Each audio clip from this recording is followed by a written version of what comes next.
Well, Tom's left, but I want to thank him in absentia, and of course, welcome all of you and thank not only those of you who are in the room this evening, but the hundreds that are apparently tuning in on live streaming. But above all, we were together about just under 3 years ago talking about the same subject. I have a feeling if we last long enough, we can discuss it further. So today's discussion, this evening's discussion, is going to be far-ranging, far more far-ranging than I initially thought until Bret and I started talking beforehand. So why don't we start with a quote that you used. You said when Harry Hopkins said to Churchill in January 1941 regarding the importance of the United States not to be indifferent to Great Britain's fate, he used these words from the book of Ruth: "Whither thou goest, I will go, and where thou lodgest, I will lodge. Thy people shall be my people, and thy God my God." Then Hopkins concluded, "even to the end." Tell me why you use that quote, and what do you want? What do you expect from both our government and, of course, the government of Ukraine and Russia? Before answering the question, let me say, when I was just out of college, someone dragged me to a 92nd Street Y event. I'd never been here before, and it was a David Mamet reading of one of his more esoteric works.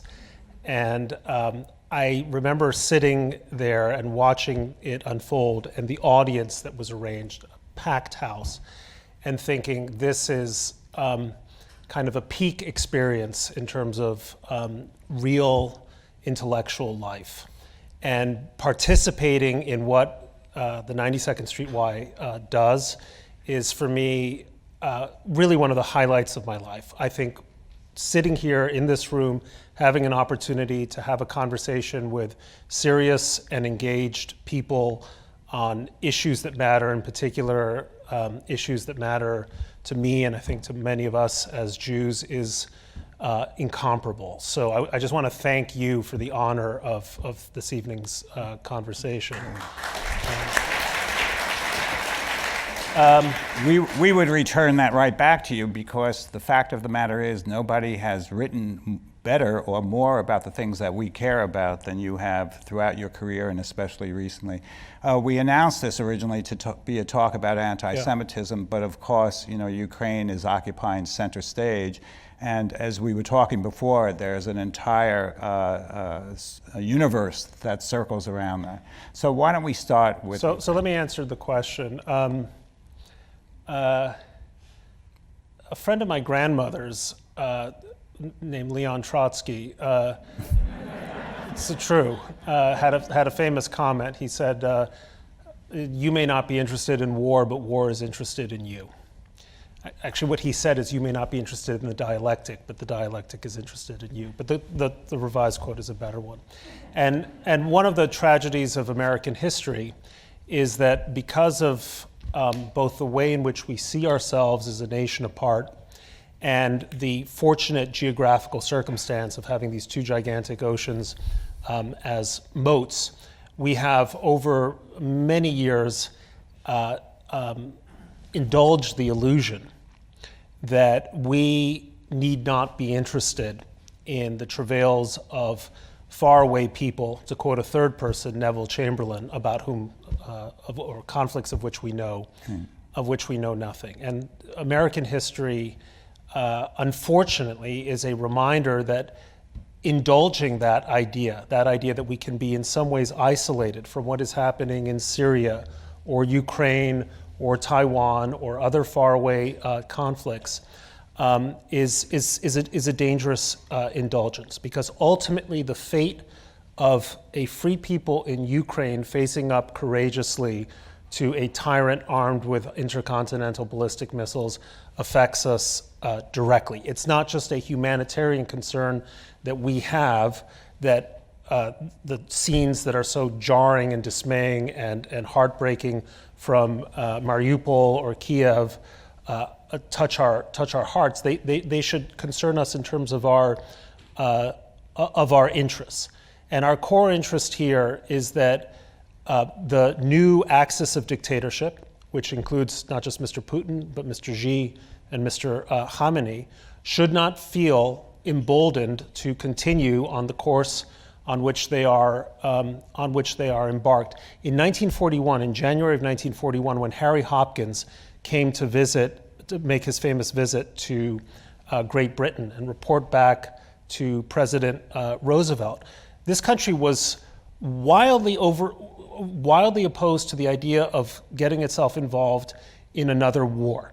And they had, and this is again, I mean, from Father Coughlin to Charles Lindbergh, to other actually figures in American life who went on to become important personages. Potter Stewart, the Supreme Court Justice, was a member of the America First Committee. Gore Vidal, famous novelist, a member of the America First Committee, all thought that the fate of Great Britain should have nothing to do with us. Great Britain was not without its sins, was not without its flaws. It had not behaved in an exemplary way in the 1930s. Why should we expend efforts on its behalf?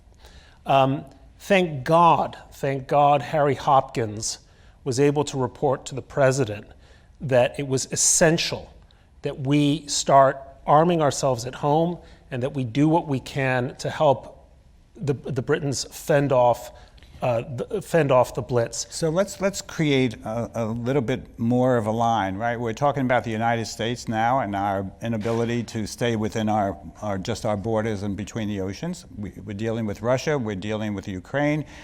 The question comes up about Israel and, I would add, Iran. How are these connected, and what does it mean for us to do anything without affecting the politics of those countries? That's a large question. I intended it to be. Look, let me answer it a slightly different way. When I was growing up, and I suspect for most of your lives as well, I can't even see you, so I have no idea what the average age of the room is. But 23. Okay. There was this term, the free world. And the free world didn't simply mean countries that happened to be democratic. It was an idea that there were a set of foundational values that connected a country like the United States to a Lithuania or an Israel or a Taiwan or a South Korea, because we understood that not only did we share values, but we also shared enemies. And that to the extent that if we tried to remain indifferent to the freedom of countries at the far frontier, it would ultimately affect us at home. And so defending this concept of a free world actually was more or less the bipartisan strategy that saw us through the Cold War and the defeat, or so we thought, of the Soviet Union. And now that, after 1991, that idea of the free world more or less collapsed. But our enemies, or in as they say, mutatis mutandis, in a slightly altered form, came back and are threatening this concept of a free world again. So there are linkages, and I can point to strategic linkages, but there's also what you might say an underlying moral linkage between the kinds of enemies that we face and the kinds of alliances that we have to create to deal with these enemies. I mean, I've been warning about this. Tom mentioned my book, American Retreat, which is subtitled The New Isolationism and the Coming Global Disorder, for about a decade. I started writing that book in 2012. And what we're seeing now is that metastasis become impossible to ignore. Before I get to the question of Iran, I just want to say this. We are, in my view, at the beginning of World War III. And I think that has to be stated clearly. World War II, it's very difficult to pinpoint when it actually began. For Americans, World War II began on December 7th, 1941. For Europeans, it began on September 1st, 1939. For Africans, it began in 1935 with the Italian invasion of what was then called Abyssinia. For Asians, it began in 1931 with the Japanese takeover of Manchuria. It was actually a much longer process. And so people living in the moment didn't quite recognize that we were moving in stages in that direction. But if we do nothing now in Ukraine, if we allow a sovereign country, a sovereign democratic country led by a magnificent leader, I should add, a magnificent leader, to collapse, to be swallowed by its authoritarian enemy, then all we will do is create an open invitation for China to seize Taiwan, for Russia to threaten NATO member states, for Iran to once again threaten the Persian Gulf, and our problems will get that much larger. You say if we do nothing. So what could this country do? Okay, a number of things. Look, I'm aware that there is not the political will to have a no-fly zone. And there's a wisdom, by the way, I should add. I'm not mindlessly hawkish. I'm mindfully hawkish. There's a certain wisdom to a no-fly zone, but there are a few things that we can do. Number one, we should create a humanitarian air corridor to Kiev along the lines of the Berlin airlift of 1948. There are times when cities become symbols. Berlin was such a symbol in 48. Leningrad, I might add, was a symbol of that during the Second World War. There is both a symbolic and a morale value to Kiev standing, and we can create a humanitarian air corridor. Number two, we should have something like the Lend-Lease program, which is to say that we should be giving Ukrainians more than just the so-called defensive arms that we have promised them, Javelin, anti-tank missiles, Stinger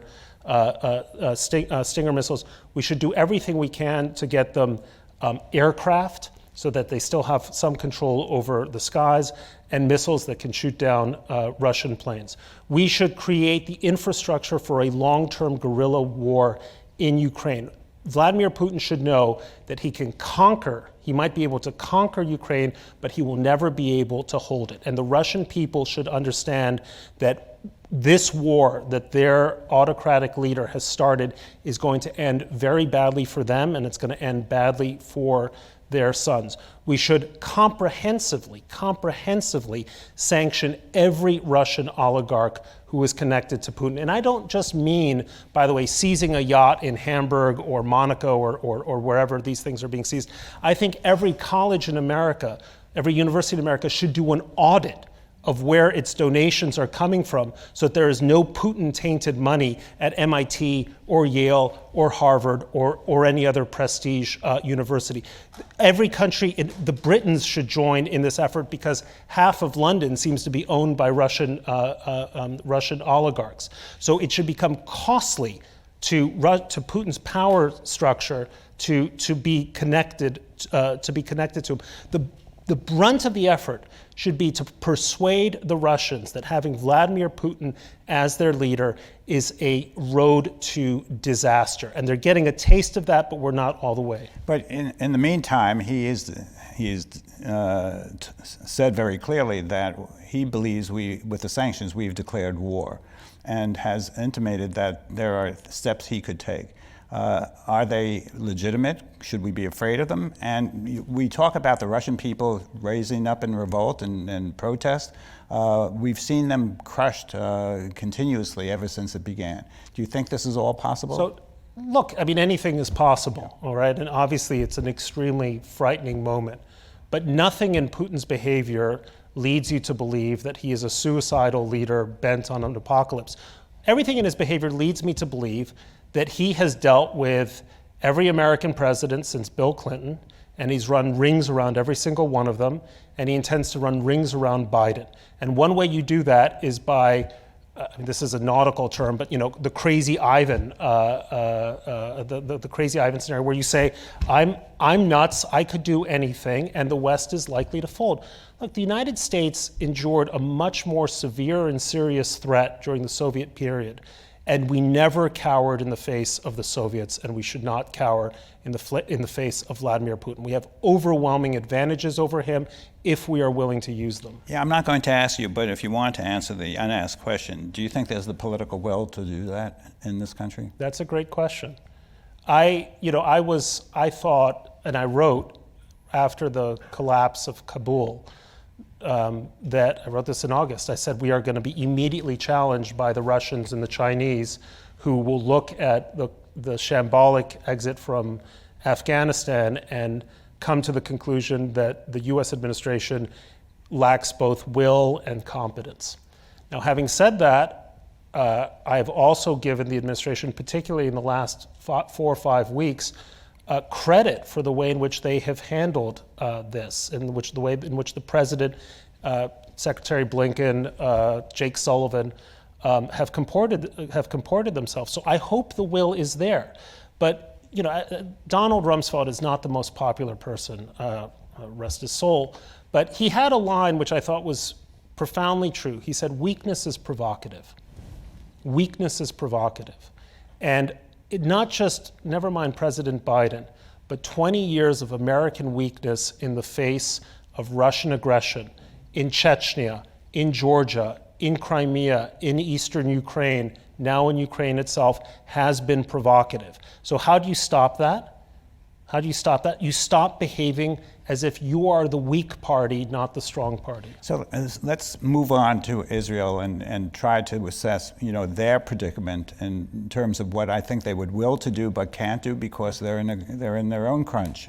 And how does that involve Iran? What you had talked about before with me about the ultimate danger of Iran. Look, Israel's in a bit of a pickle, which is to say that Russia doesn't control but has certain amount of control over Syrian airspace, and Israel has been conducting for the past several years effectively a war against Iranian emplacements and installations throughout Syria. So this is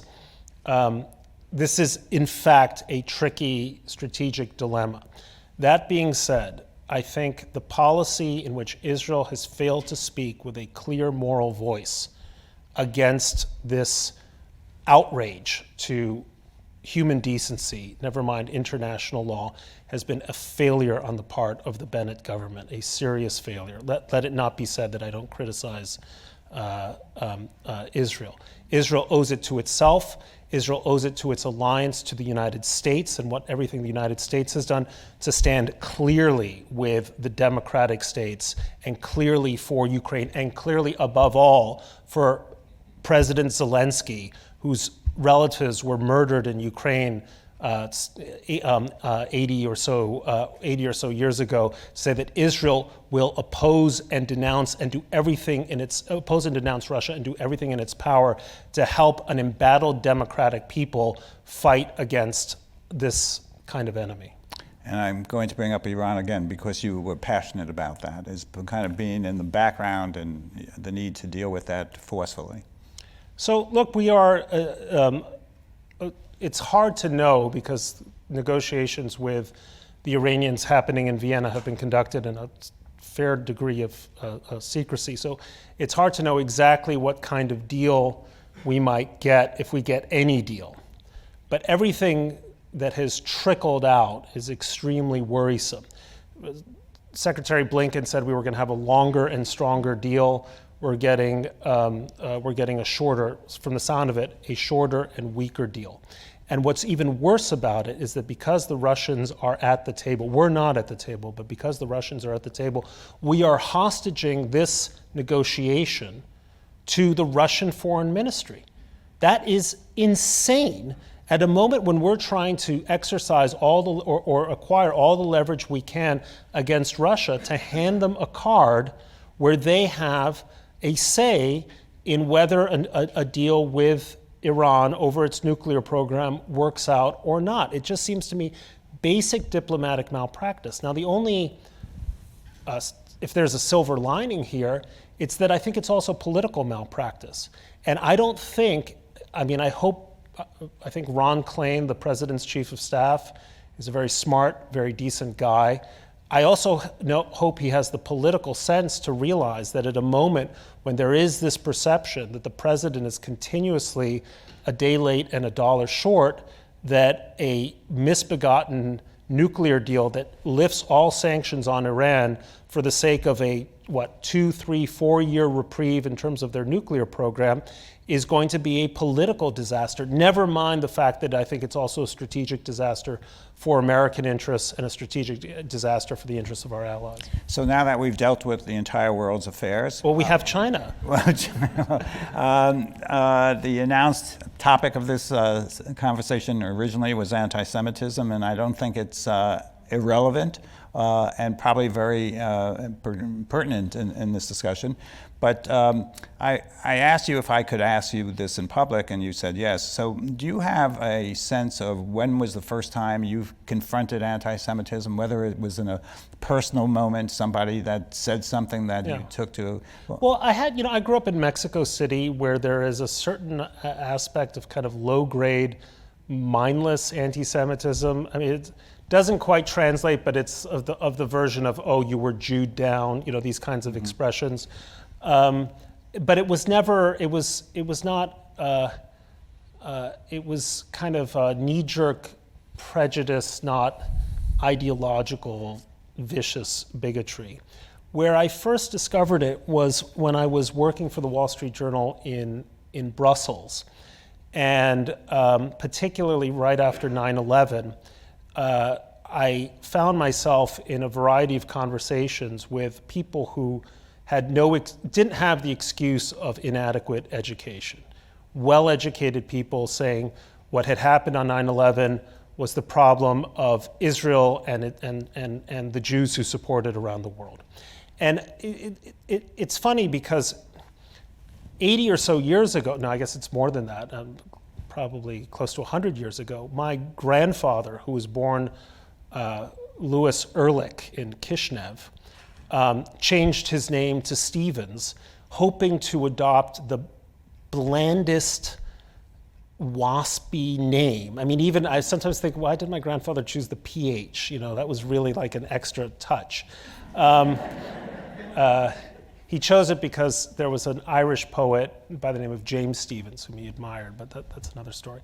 So my grandfather had changed his name to Stephens, essentially trying to move away from his Jewish identity. But because I was named Stephens, I found myself in conversations where people didn't realize I was Jewish. And that ended up, in an odd way, being a way for me to re-enter my Jewish roots by understanding that anti-Semitism had never gone away, that I had just been out of the room when I was encountering. So it was a kind of a finger of fate, if you will, in the way in which my grandfather had chosen Stephens, and then that became essentially my, the ring of invisibility, so to speak, in which I suddenly understood who I was and what we were dealing with. So the last time we spoke about this, I said just short of 3 years ago, we talked about there were movements, certainly politically, both on the right and the left, that were were demonstrating anti-Semitic leanings. And then after Colleyville, you wrote an interesting article about the kind of the mutation of anti-Semitism and what it had been and what it is becoming. Yeah. And this can you review that and explain why you see that happening? Well, anti-Semitism is a little bit like COVID. It is a shape-shifting virus. And because over time, one mutation doesn't look exactly like the other, some people claim that one mutation has nothing to do with the other. So the history of anti-Semitism, begins obviously thousands of years ago, and has a long gestation as a primarily religious hatred. And then sometime after the 18th century and the Enlightenment transforms into a racialized hatred, and then at some point becomes a political conspiracy theory, which I think is fundamentally what the anti-Semitic side of Jew hatred really is. It's a conspiracy theory. And then as racial hatreds became uncouth, it turned into a national hatred called anti-Zionism. But I think that there is a fundamental continuum between the old-fashioned anti-Semitism of going back to 2,000 years ago to anti-Zionism today, which is an assault on Jews for characteristics that are supposedly especially Jewish. Greed for either the money or the land of others, a certain kind of connivingness, and so forth and so on. This is a point that has been made by a friend of mine, Pamela Peresky, and I think it's a really profound point, which is, think of anti-Semitism. What is anti-Semitism? It's a conspiracy theory that argues that Jews are imposters and swindlers. So what did the anti-Semite of the 19th century believe? He believed that Jews, whom you knew as your neighbor or someone in your town, claimed to be, let's say, German, but they weren't German. They were Semites. They came from somewhere else. They were Middle Eastern foreigners. And they were swindlers. And how were they swindling you? Well, they were swindling you out of your patrimony, out of your industry, out of your finances, and so forth and so on. So there was this combination. The allegation of anti-Semitism was these Jews don't come from here, and they're swindling us. What is anti-Zionism? It is an allegation that Jews are imposters and swindlers. And so, power is always part of that, right. Sense of Jewish power. But just to complete the thought, so what does the anti-Zionist say? Well, these Jews claim they're from the Middle East, but they're not from the Middle East. They're from Poland or Galicia or wherever. And what are they doing in the Middle East? They're swindling the Palestinians out of what's properly Palestinian. So there's this fundamental consonance between these two hatreds that I think is just largely missed. And the aspect of power is also essential, which is the idea that somehow or other, whatever the allegation is about Jews, that they control levers of power that others don't. After Colleyville, you talked about the obfuscation of the FBI in terms of its inability to say this is an anti-Semitic act, and that in certain ways, because it didn't fit the patterns that would define anti-Semitism in terms of who the victims were and who the villain was. So the obfuscation of the FBI bothered me, but bothered me less than the obfuscation of a lot of people in the media who should have known better. The FBI guy made some idiotic comment that this was not, that the attack was not directed at the Jewish community because this guy's motive was to spring a terrorist in a nearby jail free. Of course, it raises the question, well, why didn't he just go into a convenience store? Right? He went into a synagogue. I mean, Willie Sutton robbed banks because that's where the money was, right? Horrible disclaimer. I looked it up. Willie Sutton didn't actually say that, but it's a great line. Well, this guy went into a synagogue because he thought that's where the power was, right? So the FBI was just, the FBI man on the scene, I think, was out of his depth. What I found really disturbing was the extent to which major media organizations more or less parroted that line for about a week. And among at least my Jewish friends, I think it's pretty much all we could talk about that week, that story after story kind of elided the fact that this was a blatant, aggressive anti-Semitic attack.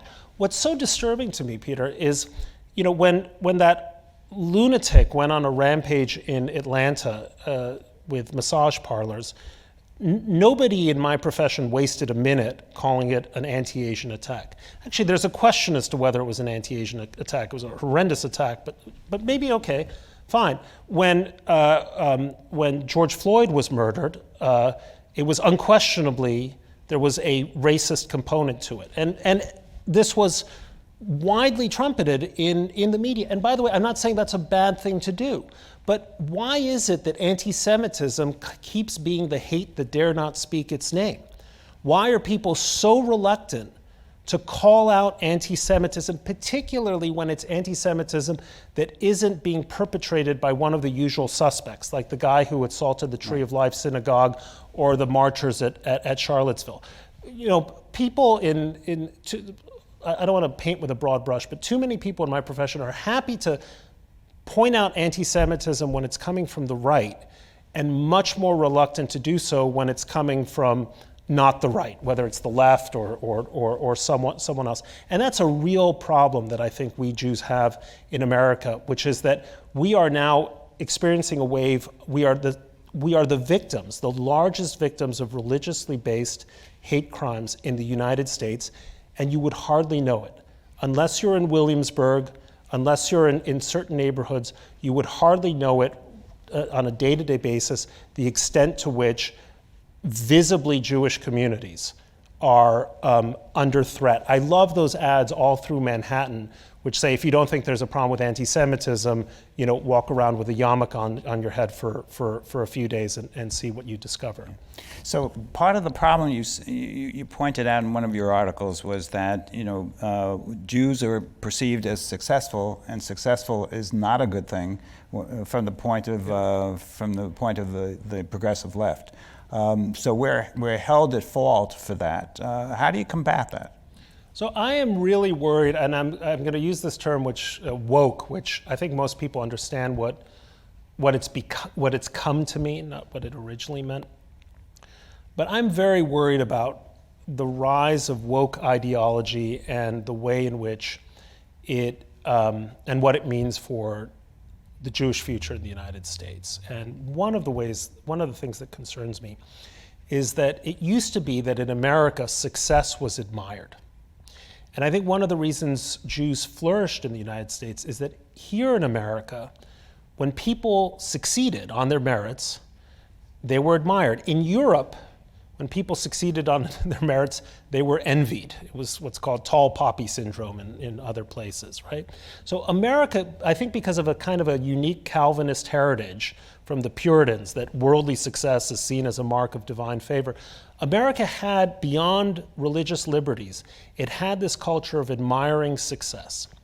Now, in the new kind of woke dispensation, and again, I'm overgeneralizing, but for the sake of brevity, in the new woke dispensation, the concept of success has been replaced by a concept called privilege, right?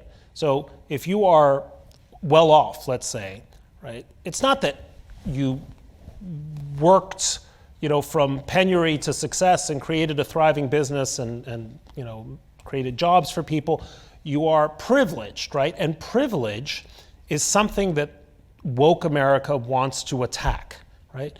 Now, Jews aren't perceived as successful. Jews are successful. This is not, I don't think I'm disclosing a great secret that Jews are an extraordinarily successful minority. You actually wrote a column about that, and you framed it differently from the way most people would frame it, because very often when we talk about success, people publish these lists of Nobel Prize winners, and you had a very different and I think proper understanding as to why we Jews are successful. Yeah, I mean, that's a whole different, Jews are successful, I think, because of an experience historically of always having one foot in and one foot outside of the dominant culture. That's a hypothesis of mine, which I'm not. Well, although I think it's true, because when you look at, even in this country, some of the medical associations that Jews began because they couldn't. Right. They weren't funded by the American Heart Association, for instance. Right. I mean, it's a quality of thinking different, which creates skepticism, activism, innovation, and so on. And so this notion that when you have privilege, you should be penalized, is something that should concern American Jews, because American Jews do, in fact, have a lot of success, which is now called privilege. Another thing that really distresses me is the assault on intellectual independence in the United States. It is becoming increasingly difficult, at least in certain areas, on college campuses, in publishing, in other sort of fields, to be the outlier or to question a particular orthodoxy. One of the reasons why Jews thrived, particularly in academia in the 20th century, was the fact that so many Jewish scholars were those outliers who were questioning orthodoxy, and in the process of overthrowing an orthodoxy, kind of created new disciplines, new fields, and so on. When you have a intellectual climate in which thinking differently, is considered a form of heresy on an ever-increasing number of subjects, this is not going to be favorable terrain for that Jewish habit of questioning, of doubting, of second-guessing. And so I think this country is creating an arid intellectual climate in which that instinct among, I mean, it's an instinct that's not just among Jews. I need to be clear about that, but it's kind of also has a Jewish character. That instinct is going to be, I think, jeopardized. So this new kind of a new kind of cultural hegemony is taken over in this country, and I think Jews need to beware. Let me just make one final point. When people on the right started talking about the evil of the globalists, with their ambitions to have open borders and let immigrants in, I immediately felt like this term globalist is just code for Jew, right? It just is. I mean, and the people who were saying it might not have known it, right? But it's one of the reasons why David Duke kept nodding his head in approval, because when people started talking about the evil of the globalists, he kind of understood that the destination of that train of thinking would be the Jews. And Soros was becoming the right, and Soros was becoming the bugaboo. And I felt like, as someone who's on the right, I had an obligation to call that out. And I would love it if people who are on the left also exercise an obligation to call out modes of thinking prevalent on the left that I think also lead to anti-Semitism. As long as you're on that, and because I'm fascinated, you began a publication called Sapir, you're the editor-in-chief of it. What gave rise to that? And in one of your first editions, you talked about, is there a future for the Jewish community? Yeah. Tell us more about why you began that, and how can we, as a Jewish community, combat this ever-evolving anti-Semitism? Well, it began with the idea that a lot of commentary, I mean, there's a whole universe of Jewish magazines, and they do terrific things. They tend to be diagnostic in their nature. Here's the problem. And I had the idea that we should have a more prescriptive type of publication to say, well, here's what we should do about it. And so what I've been trying to publish as best as I can are ideas, pragmatic ideas for a thriving Jewish future. Because I think that the Jewish community in the United States and in Israel, obviously, faces some really serious challenges. And I mean, 60% of Jews in the last, I think, 10 years have married outside of the Jewish fold. Now, it's a free country, marry whom you love, right? On the other hand, in terms of the shape of the Jewish future, it should at least stop to make us think, well, why is this happening? How can we create thriving Jewish life that is attractive not because it was given to us, but because it's where we want to go as people, right? And those are difficult issues. The other thing I wanted to do is make sure that I was including voices that were well to the left of me and also to the right of me. I didn't want simply to sing from the same sort of song sheet in terms of the way I think. So I was proud to publish Benny Morris, Anshel Pfeffer, thinkers from a broader spectrum, because we're not going to solve these kinds of Jewish dilemmas if it's just the 10 Jews who happen to agree with one another sometimes publishing a magazine. You said, though, I think in the article that I read, that the forces that are moving us in this direction, intermarriage and so on, can only be combated if you have forces changing it. And you actually talked about, I think there were 4 different different forces that you thought would be helpful in doing that. Did I? Oh yeah, I think we've now published so many articles that I'm not quite sure. So what do you think is going to help us, right, as a Jewish community, confront the A, growing anti-Semitism, and B, some of the forces that are acting within the Jewish community that might cause the the diminution of So I would say 3 things: pride, innovation, and an instinct for danger. I used to joke, I'm as minimally Jewish as you can be without being a practicing Unitarian. But I'm very proud of being Jewish. I'm very proud of belonging to this unique people, and I'm very proud of the particular circumstances of my heritage. And I think everyone should, people should wake up and say, among the other blessings of my life, in addition to my lovely spouse and my delightful children, is the fact that I am a member of this, or I participate in this extraordinary spiritual and intellectual inheritance, which is a priceless gift. And I should explore it, and I should know it better, and I should make it more my own. The second thing is innovation, because there's a lot of Jewish life that's stagnant. Jewish education is stagnant. The way in which we train rabbis, you know better than I, is probably stagnant. The way in which we do Jewish, and I didn't know do Jewish. I love hearing this from somewhere other than the pulpit. Yeah.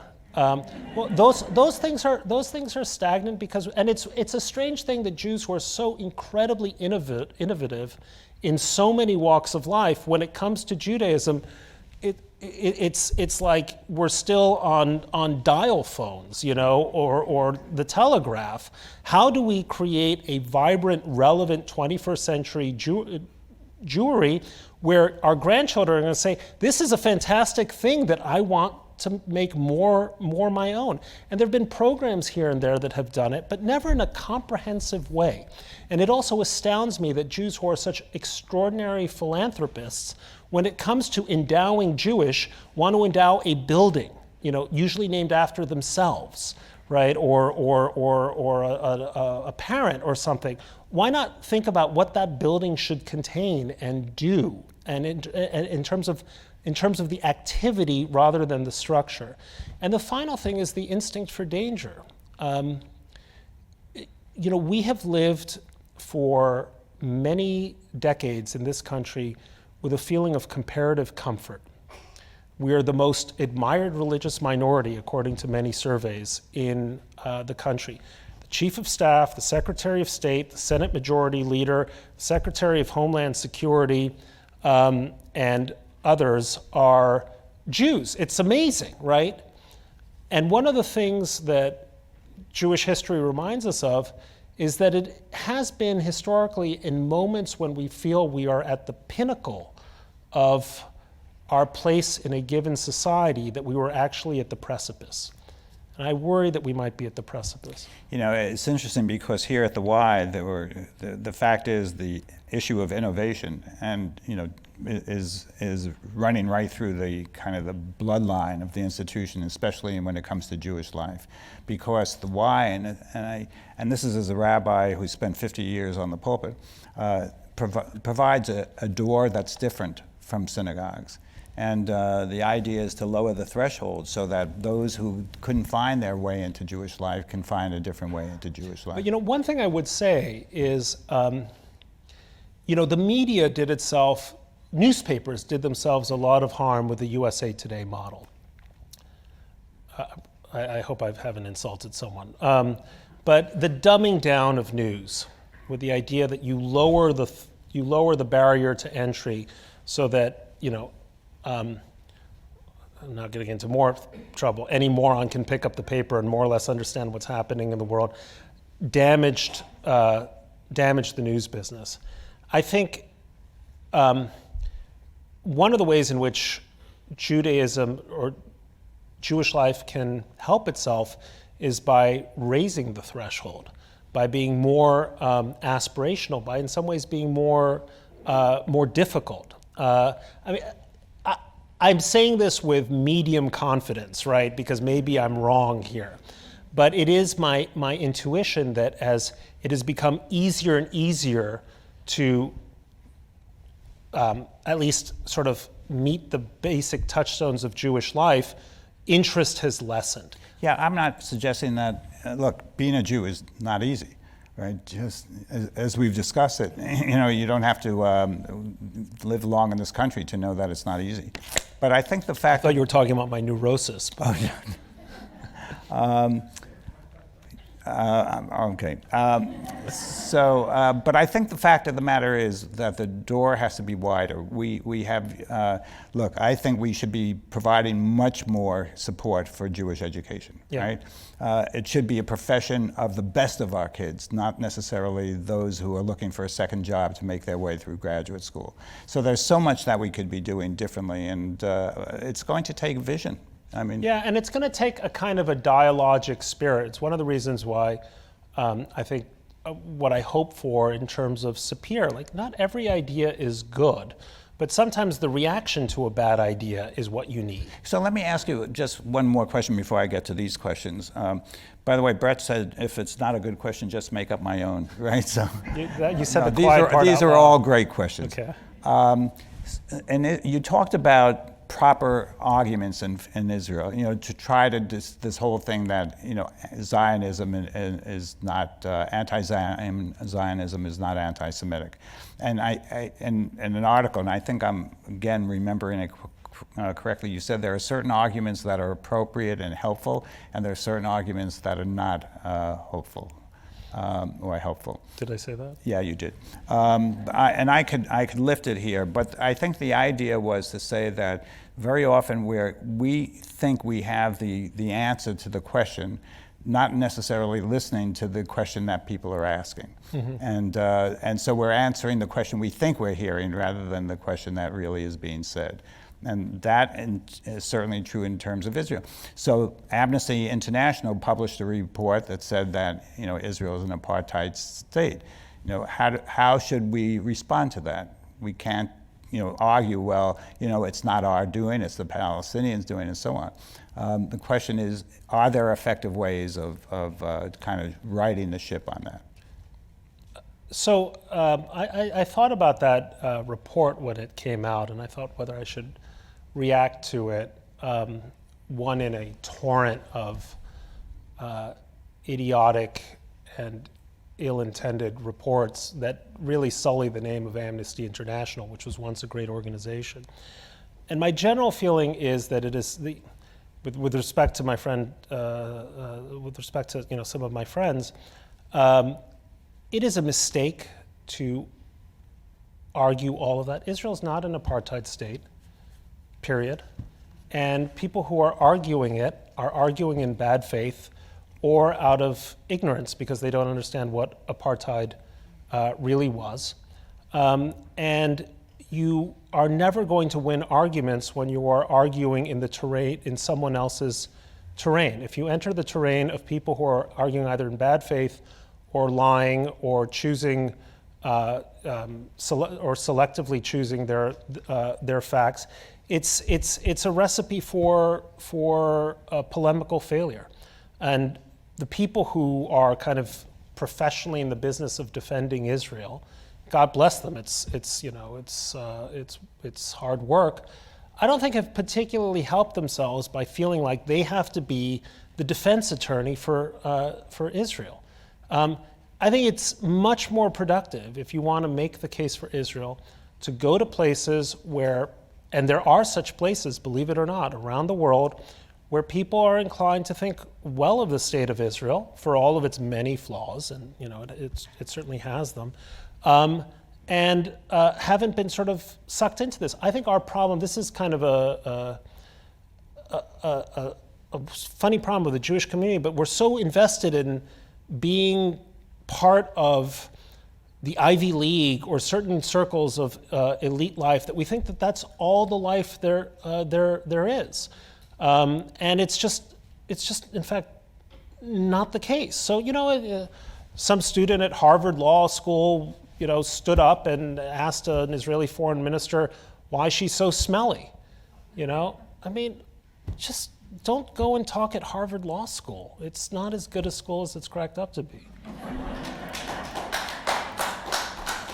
Now, Chicago.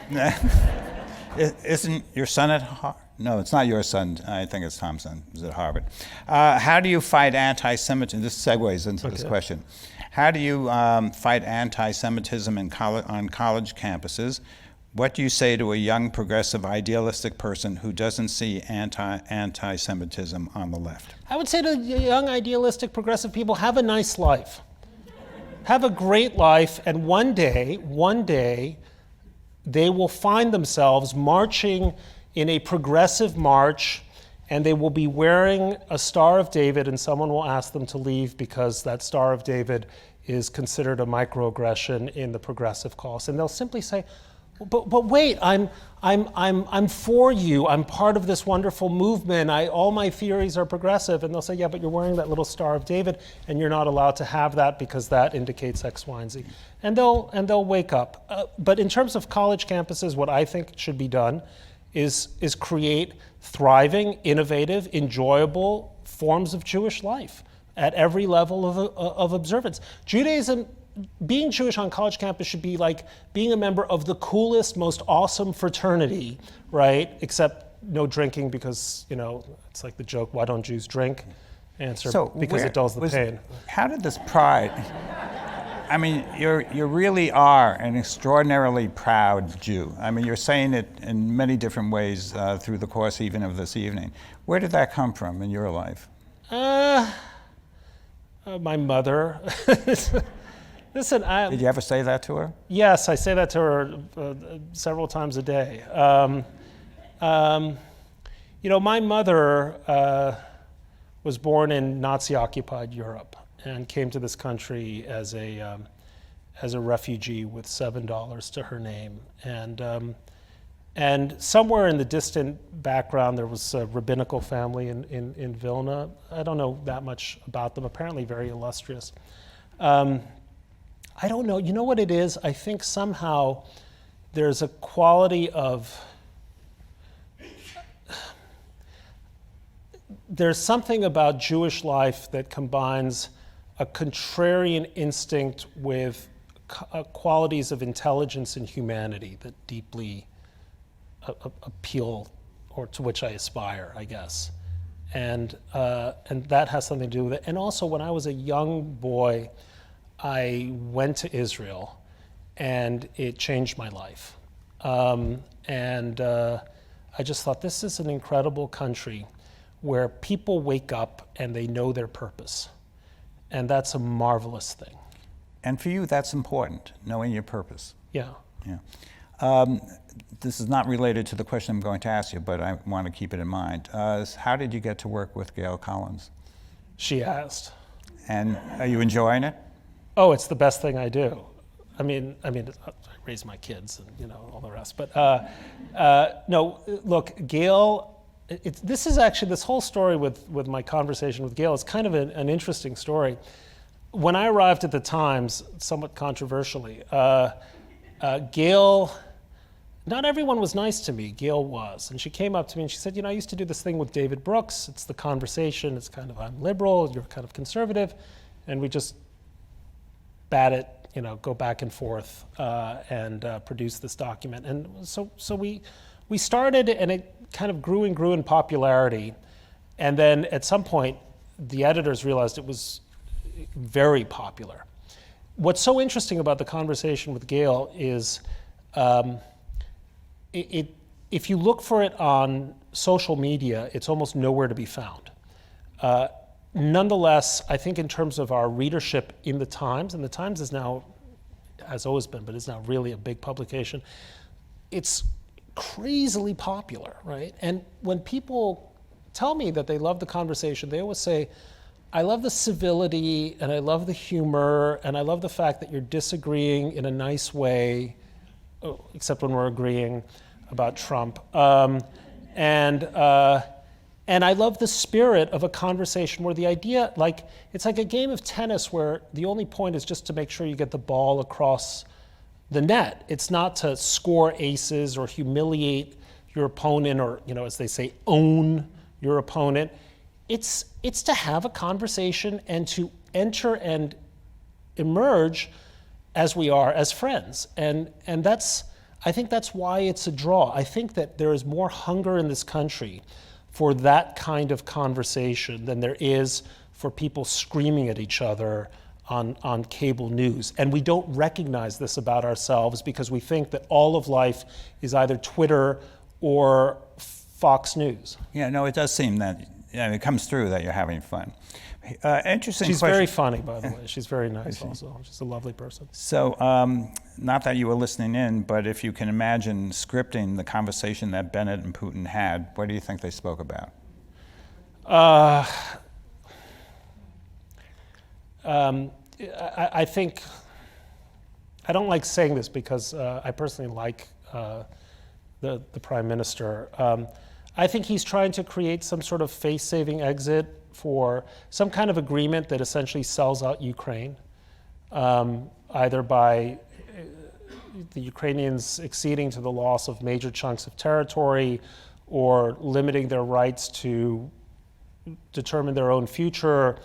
And I think that's ignoble. So I don't want to script the conversation, but the principle of Ukraine's sovereignty should be non-negotiable. The principle of its democracy should be non-negotiable, and it should be the duty of every sovereign democratic nation to make sure that those things are non-negotiable, particularly in the face of a character like Putin.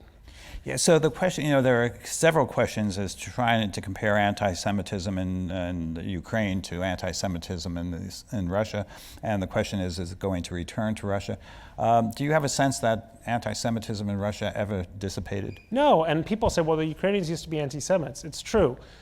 So were the Russians, so were the Germans, so were the French, so were the Poles. It's ubiquitous. What matters now is that Ukraine is certainly not that, and it's an interesting case of projection that Vladimir Putin is accusing a country with a Jewish president of being a Nazi country. Look, I think there's an aspect, by the way, of Putin's behavior which is holding Russia's Jewish population as a kind of hostage, which is another worrying thing. But can I just say one thing? I don't feel like I said this clearly enough. Putin is not going to stop with Ukraine if he succeeds. People seem to be thinking, well, he wants to recapture Ukraine because he has some ideas about the Ukrainian, Ukraine and Russia being essentially one people, one country, et cetera, as if that is the end of his claims, right? And this is the delusion that I think still a significant number of people entertain, that Vladimir Putin is capable of satisfaction, right? That the alligator will have been served his meal and will then disappear back into the swamp, to never be heard from again. When Ukraine falls, should Ukraine fall, if Ukraine falls, then it's going to be on to the next thing, right? This guy is not simply going to stop. He's going to be stopped, right? And the issue here isn't, the issue is, when do we stop him? Do we stop him now, when the price is going to be comparatively lower, even if it's high? Or do we stop him when he is in Vilna, right? Or he is maybe even in parts of Poland, right? The illusion that we're entertaining is that somehow these guys deal with some faraway country and it's all kind of unfortunate, but it's going to go away.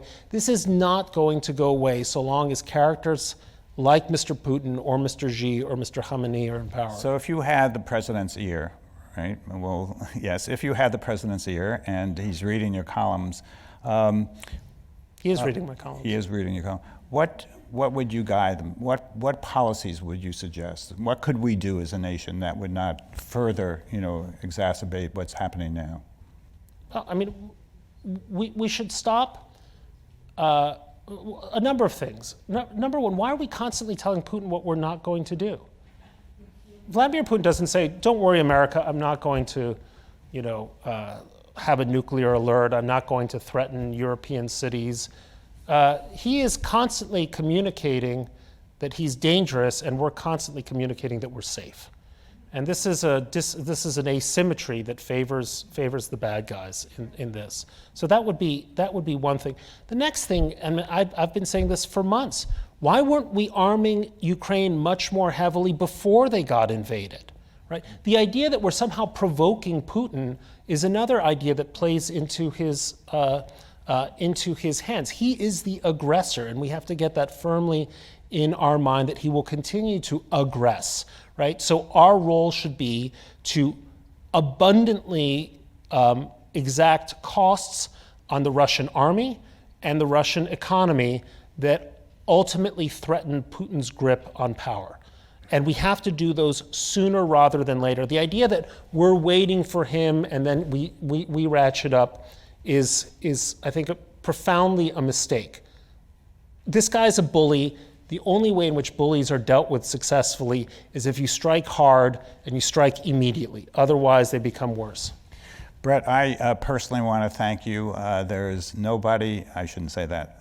I enjoy reading everything that you write, and I enjoy listening to you. I think you bring wisdom, and especially you bring a passion and love of Judaism, the Jewish people.